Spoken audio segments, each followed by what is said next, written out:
Chers membres d'Église et chers amis, bonjour. Lorsque l'on parle de Dieu, une question légitime revient régulièrement qui porte sur la souffrance et la détresse de ce monde. Si Dieu existe, s'il est tout-puissant, pourquoi permet-il le mal? Derrière cette question, il est demandé à Dieu, s'il existe, de faire cesser le mal, la violence, la souffrance. La proposition semble simple et logique. Si Dieu peut tout, il peut faire cesser le mal.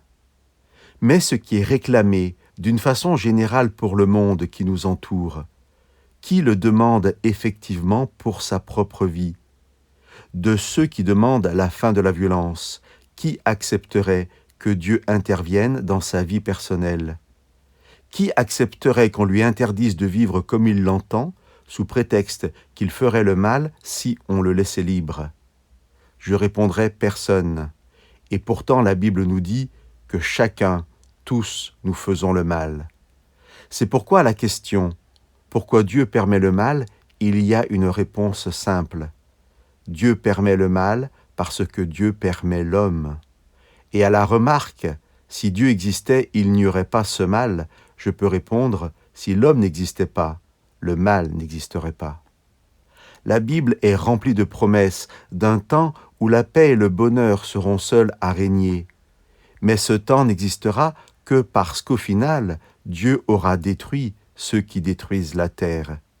Il n'y a pas d'alternative à cela. Où l'homme existe, et sa liberté lui permet de se révolter contre Dieu et de faire le mal. Car sinon Dieu n'aurait créé que des plantes vertes et le problème de la violence n'existerait pas. Où Dieu, à bout de patience, mettra un jour un terme au mal de cette terre en détruisant ceux qui font le mal. Chers amis, qu'aujourd'hui, dans un temps où la grâce de Dieu permet non pas que le mal existe, mais que nous existions, qu'aujourd'hui, nous puissions donner entièrement nos vies à Dieu et le laisser les transformer selon sa volonté. Laissons-nous bénir par Dieu.